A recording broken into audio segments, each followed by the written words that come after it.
of human perfection.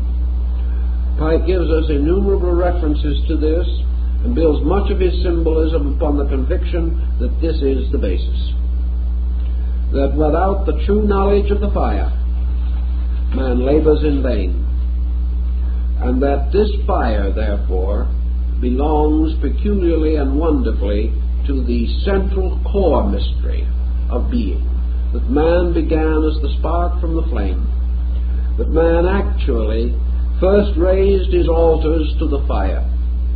And whether he outwardly and intellectually knew it or not, he was stating the nearest thing to absolute truth that he was able to conceive at that time. And ever since then, he has been taking something away from it. He has never added to it, because he chose in the beginning perhaps the truest symbol that he could possibly have devised. Therefore, says Pike, we now have not simply a central geographical region surrounded by a group of peoples.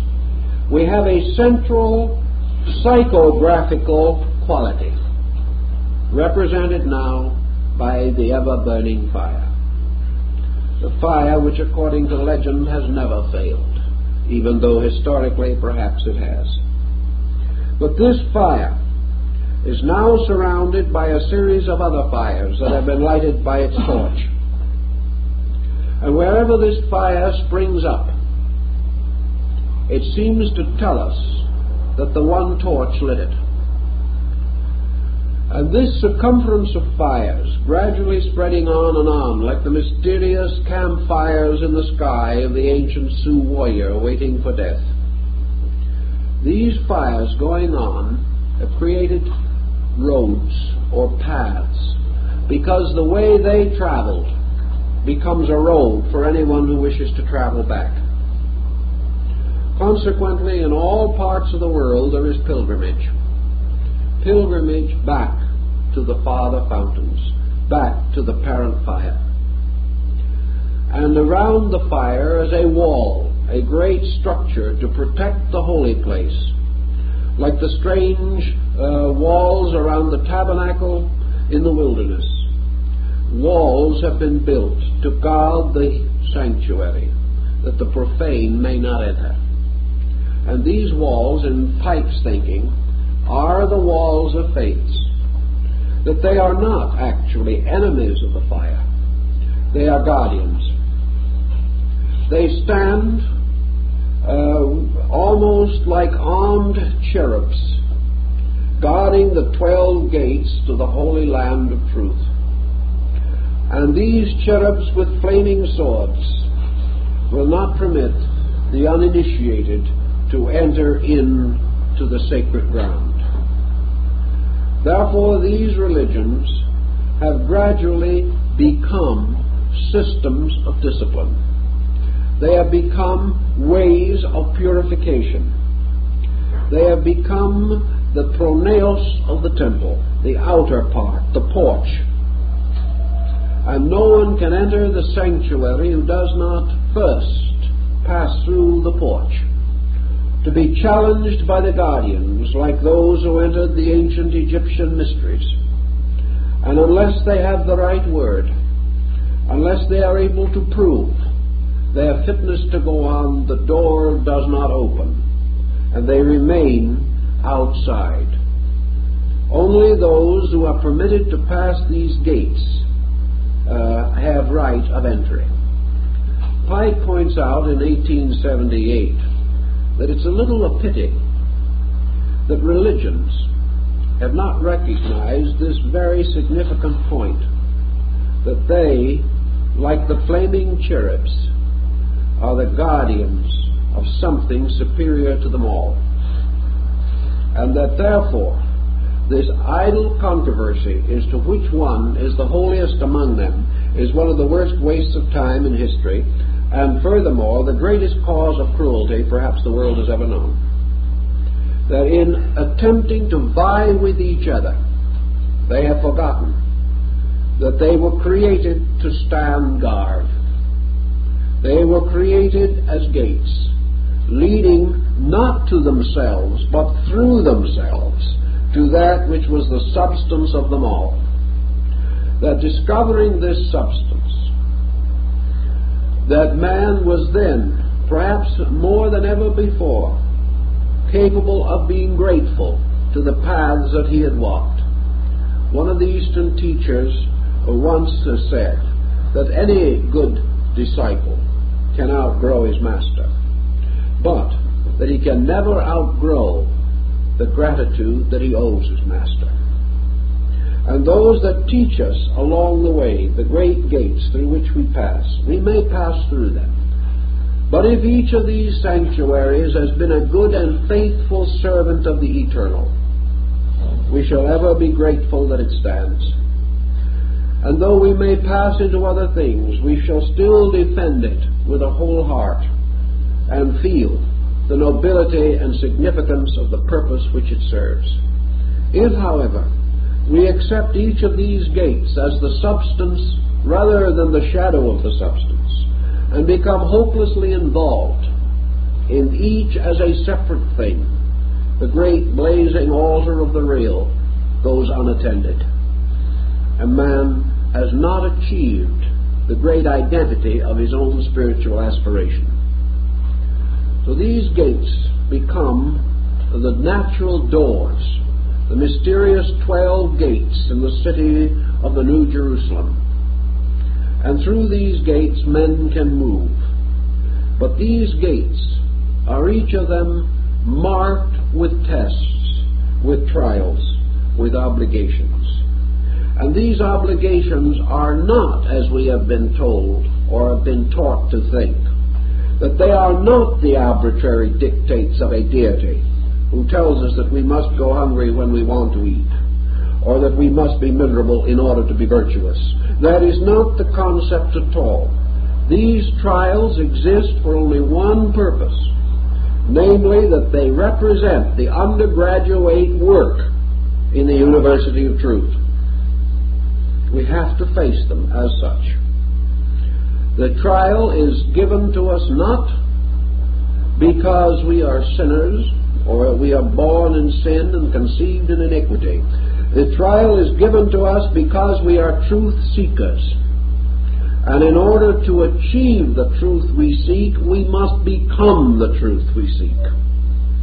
Therefore, these tests, these trials, these disciplines are absolutely indispensable to those who would approach the flame. For if those who approach the flame are not so disciplined, so that the dross in their own natures has not been voluntarily removed, then they approach the flame with combustible material and will find not the light of ages, but a consuming fire, because the dross cannot survive the flame. Therefore, it is the duty of man to remove the dross before he approaches the flame. If not, the experience is painful rather than helpful. So ethics represents merely the outer shadow, the exoteric name for discipline. Men do not do these things for the benefit of each other. They do not do these things primarily, actually, for the benefit of themselves as persons. They do these things in the name of and in the cause of the truth, without which they cannot live or survive. So Pike points out that in his estimation, that circle of ancient guardians actually existed. And by degrees, through the passing of time, we have forgotten that they were indeed a circle guarding a sacred place. And because that thing which was in the center of that place was not a vast cathedral built by men, was not a wonderful holy city leaving 10 layers of ruin for us to excavate, but because that thing in the center was mostly life, pure life, it was easy to forget it, because we couldn't see anything with our objective senses. We could not sense the magnitude unless we achieved it. Thus the center gradually ceased to exist as far as we are concerned. Our own ignorance caused us to miss the implication entirely. And we began to make each of these gates centers in themselves. And we had many centers, therefore many faiths, rather than many gates to one. Then, of course, followed the general confusion of tongues, confusion of minds, and confusion of souls, and it became possible for men to kill each other in the name of God. It became possible for them to persecute each other in the name of truth, because the center was gone. And without that center, each thing standing by itself alone was inadequate, unreal, imperfect. The loss of the consciousness of the center made it possible for us to be fanatics, made it possible for us to be bigots, whereas the realization of that center would have preserved the great and magnificent geometrical harmony of the divine plan. Having missed the point, we did not, however, miss it without some redeeming factors, and we realized it, because these gates were originally created with the correct purpose. Pike is convinced that they were. And he is also convinced that these gates, when in the course of ages a faith failed or a religion ceased, and therefore a gate was left untended, that immediately out of the structure of the general pattern new gatekeepers came, who were also to remain the custodians of these gates. Therefore, all religions were not founded at exactly the same time as separate sects. They might be founded over a period of 20,000 years. Yet still, actually, they are those gates. And the gate factor itself never changes. Having recognized that all existing faiths were either founded upon the original plan or founded by branching from those who were part of the original plan, that a strange, semi-lost continuity has continued, and that the old mystery temples, which flourished as late in the East, rather in the Near East, and in the Mediterranean areas as the 3rd and 4th and 5th centuries of the Christian era, that these mystery temples were aware, at least in part, of their kinship with the ancient roots. Furthermore, these older temples did keep a certain roadway open between themselves. And from the travels of Pythagoras, and later of Apollonius Tyanus, and other of the great initiates of the period, we know that these persons traveled from one of these great centers to another with adequate passports, that they traveled as persons known and expected. When Apollonius reached the northern parts of the Ganges river, the headwaters of the Ganges, he found there the Indian teachers waiting for him, already aware that he was coming. Now, some may say perhaps they were just clairvoyant. Perhaps they were. But it was at least one point. He came not as a stranger, but as one expected and awaited, and one welcomed. In those days, this relationship between these groups was not hopelessly lost. They had not become creed-bound. They had not said, my God against thy God. Or they already had achieved and had maintained, as Pythagoras tells us, the realization that in all the various areas that he visited, and he visited over 20 of the great religious systems of Europe, the Near East, the Far East, and North Africa, that they all taught the same doctrine and they all knew it. And that was as late as 550 BC. They knew it. And yet, in these intervening 2,400 years, this knowledge has been generally lost. So we have an interesting evidence that knowledge has gotten lost even after history has been able to record it. Pike is therefore convinced, and I think he has a very strong story in his behalf, that this knowledge of being ways leading in to this great central fire core, this knowledge existed, probably generally known as late as Plato and Socrates, perhaps a little later. Less generally, but somewhat widely known as late as the 6th century A.D. Still known in some areas to the present time, but comparatively unknown to what we call Western culture. That this factor is known in Asia and in North Africa, I have reason to believe. I discussed some of these problems with some very learned Copts in Cairo, and they assured me that these facts were fully known to them.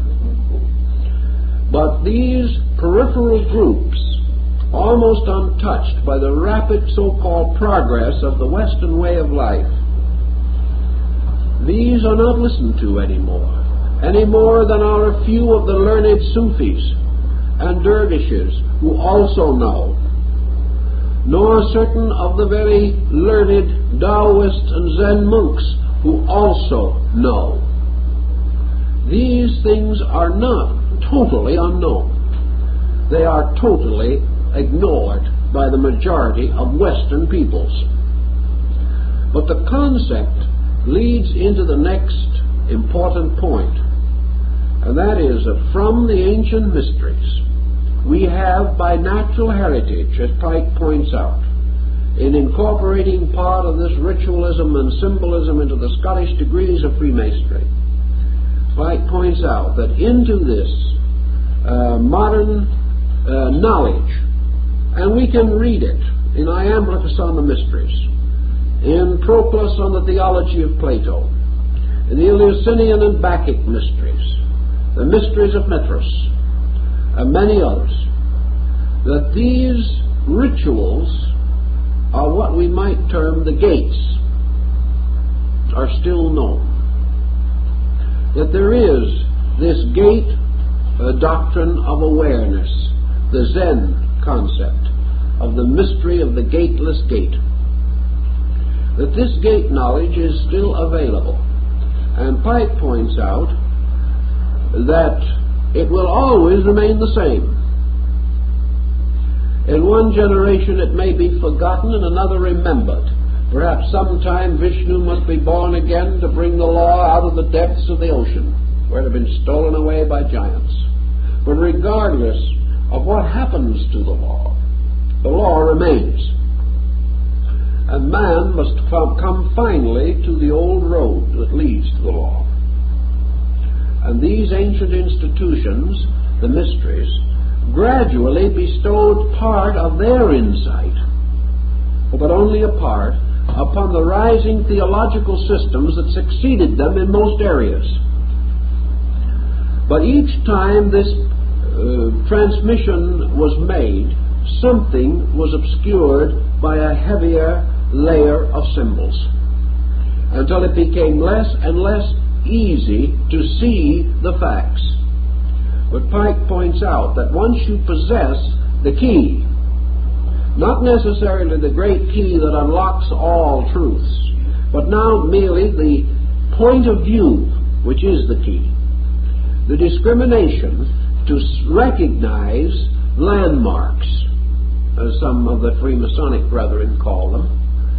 If we can see and recognize the landmarks, we will recognize the fact that no faith has ever been without them.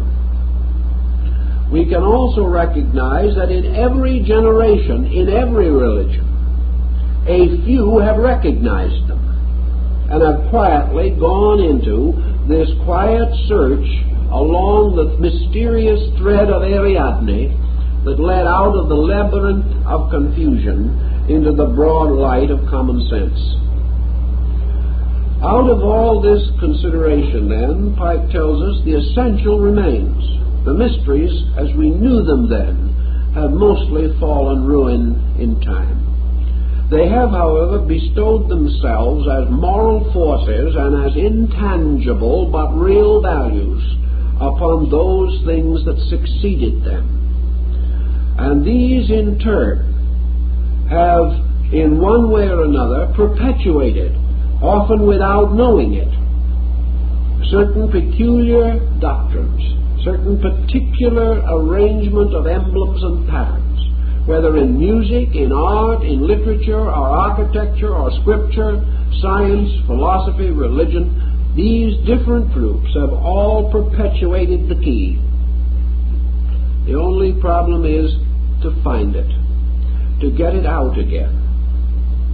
And the key is always the road that leads to the gate, and at the gate, through the mystery of initiation, supplies the pass sign by means of which the individual can pass into the ancient temple, where he can come finally into the sanctum sanctorum, or the adytum of the house, the great central place in which stands alone the flaming symbol of the eternal.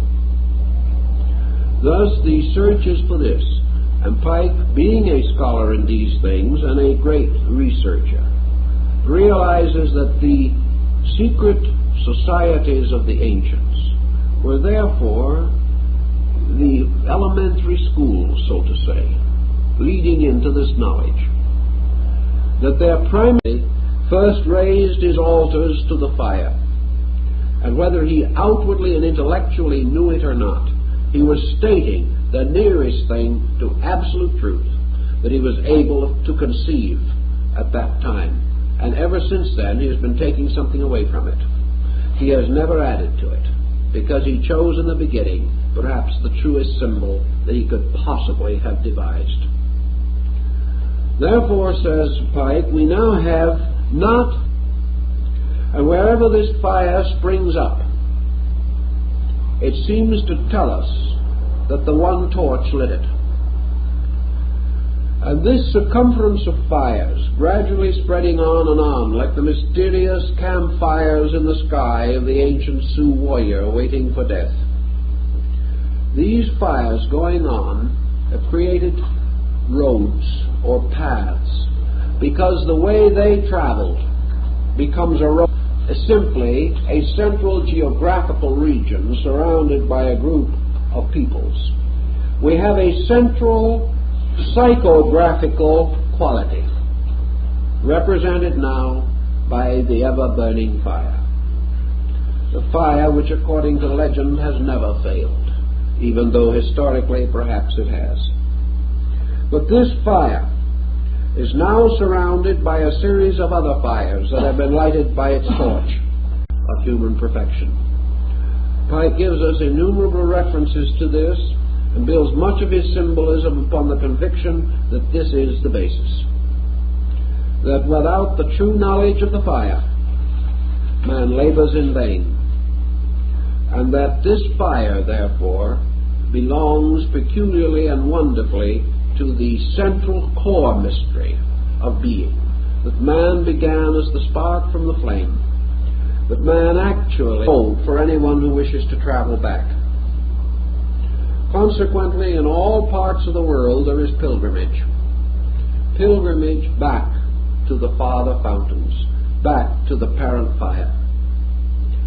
And around the fire is a wall, a great structure to protect the holy place, like the strange walls around the tabernacle in the wilderness. Walls have been built to guard